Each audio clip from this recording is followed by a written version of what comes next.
What do you do if your seedlings become leggy? Like mine, the ones that you're seeing right here, most of them have become leggy. I'll start by talking about what it means for seedlings to turn leggy before I tell you the story of my seedlings. So leggy means just that, they become very tall. Like this one, see, they've become so leggy that they've fallen over because they are too thin to support themselves. Today is the 7th of April and I'm like, oh no, I need to save my seedlings, because if I leave them here, see, they are already falling over. If I leave them there, then I know they will die, because they need to be strong enough to continue growing. So what I'm doing today is some sort of an experiment, because I can tell that what they need is more soil near the stem to give them proper support. So what I'm going to do is I'm going to transfer those seedlings into bigger cups. So I'm going to transfer them into these cups, and to be able to do that, because it's always good to water your plants from the bottom and not from the top. So what I'm going to do is make 3 holes on these cups. Then after that we'll transfer the seedlings.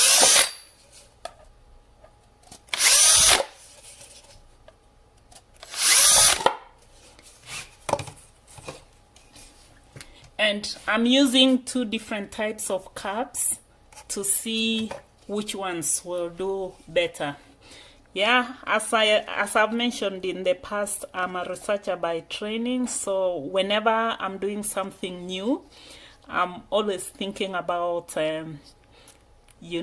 experimenting, seeing which one works, and then sticking to that. So that's why I'm using 2 different types of cups.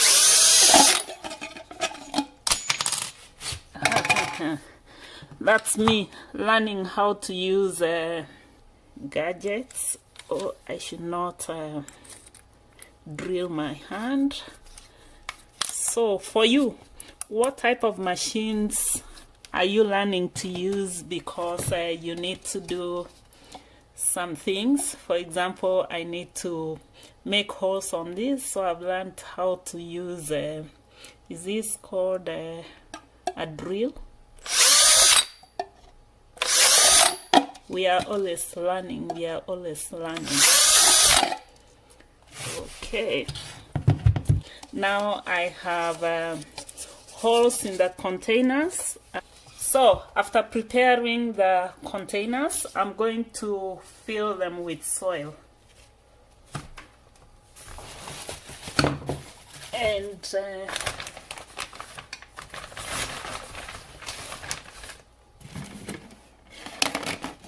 I'll be using the Pro Mix. When I started the seeds, I used a seed starter soil, but because I'm today putting them into bigger cups, I'll use it's a Pro Mix organic soil. So that's what I'm going to use today, because the tomatoes are going to spend a lot of time. I think they'll stay in these containers until I'm ready to transfer them outside into the garden or into bigger containers where they'll grow and produce fruits. So that's why I decided to use the organic soil. Okay.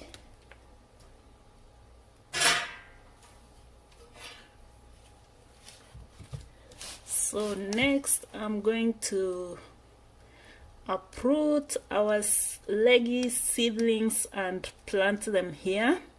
And I know I'm supposed to wet the soil because it's a bit dry, but I'm going to plant and then wet the soil after that. Okay. So I'll start with the leggiest of them all, and I'm just using a house spoon because I was wondering what to use to be able to scoop them out of here. Oh, looks like I should have brought a teaspoon. I thought a tablespoon would do, but okay. And at this stage, because the tomatoes are still very small and they are tender, I'm not going to separate them, because if they had grown bigger than this, then I would have separated them into one of each. But as you can see, the two tomatoes are together. Since they don't have enough roots, I'm just transferring them as they are together into the bigger container.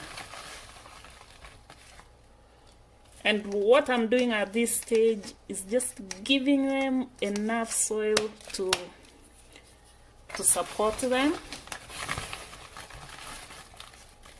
And also for tomatoes, they have a very good rooting system in that whenever you cover the stem with soil, it will root. That's more roots will develop whenever you've covered them with soil. So that's why I've decided to give it more soil upwards, because they are leggy. We don't want them to fall over, so give them enough support, enough soil.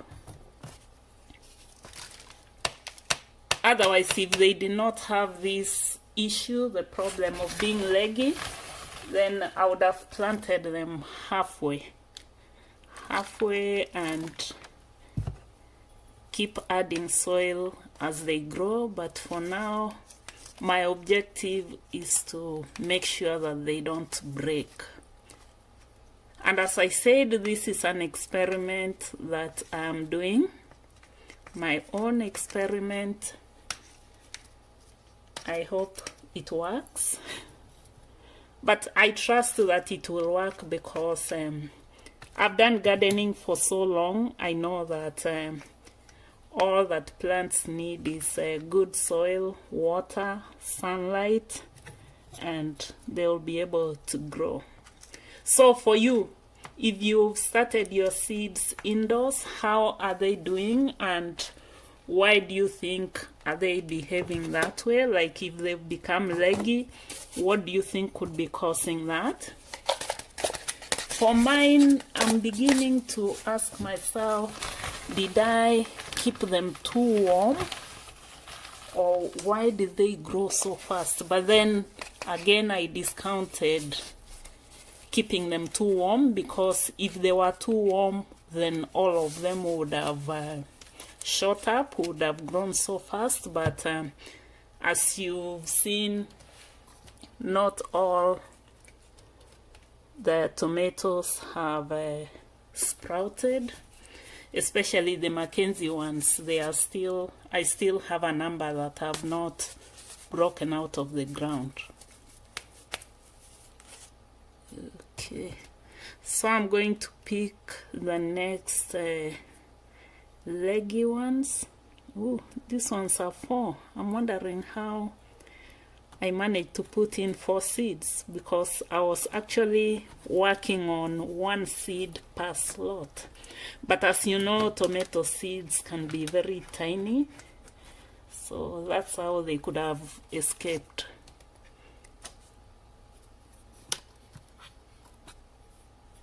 So these ones are 3. I'll still plant them here, and if they grow very fast in the month of April before May, I might transfer them again.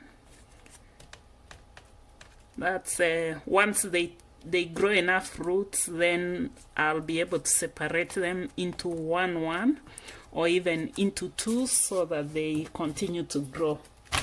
My goal is that when it gets to May, from 20th of May, when we can now take them outside, that I'll be having healthy tomato plants to start growing my tomatoes. Because this year my goal is to produce enough tomatoes to last us at least until the growing season of 2025. That's one of my goals, so we'll see how it goes. Okay.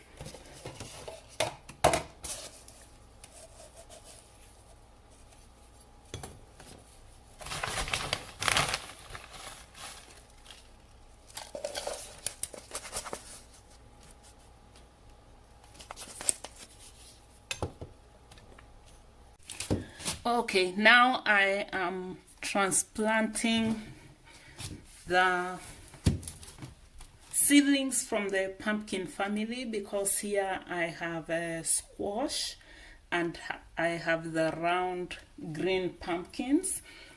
And for the pumpkins, I have seedlings that I bought from the store, and I have seedlings that I made at home. So these are the seedlings that are for squash. Then for store pumpkin, they're here, and these are the pumpkin seedlings that I made at home, only one grown so far. So the store ones have germinated quite well. And for the pumpkin, if we can, let me show you what I found out, and from this I've learned something. But the next, let me just show you. The seedling holes are quite deep. If you've not seen this before, I'm just trying to be very careful how I get it out. And as you can see, the pumpkin, yeah, from the store, wow, it's got a smell. It has sprouted quite well, and I discovered that they've already formed a lot of roots. So learning from the way they shot up so fast, I need to plant them deep in the cup to give them enough support, so that if they continue shooting up, then they'll have enough support in the form of the big cup, and also in the form of getting a lot of support from the soil. For now, I'm not going to fill them fully, because I'll be monitoring and filling more soil as the need arises. This soil is going to go lower than it is once I water them, because first I'm planting, and then after that I'll be watering them. So that was pumpkin from the store, and as always, I'm doing experiments. So the next one from the store, this one I planted in the blue cup. The next one from the store, I'm going to plant in the pepper white cup. For those of you who are new here, my name is Eileen. I was born and raised in Kenya, which is a country across the equator, like 12 months of sunshine, where you can grow crops all through the year. And then I moved to Canada and encountered the cold season, the long cold season in Canada, which leaves us with very few months of warm weather when we can grow plants. So I'm learning, and over the years I've learned to garden in this cold climate. So that's why I'm here to show you my story, or the steps that I'm taking to grow vegetables, to garden in Canada. So what about you? Comment and tell us which part of the world you are listening from, and when is your planting season, and what do you plan to plant. So until next time, if you live in a city, you've seen this is very possible. It's doable for you to plant your own vegetables.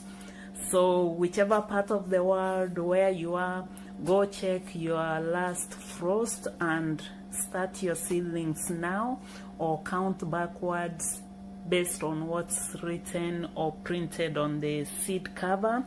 Count backwards and start your own seedlings. And as I mentioned, why I do mine, it gives me a chance to grow what I would like to eat. So for now, it's a goodbye from me. Go start your seedlings and enjoy gardening so that we can enjoy eating food that we have grown. Okay.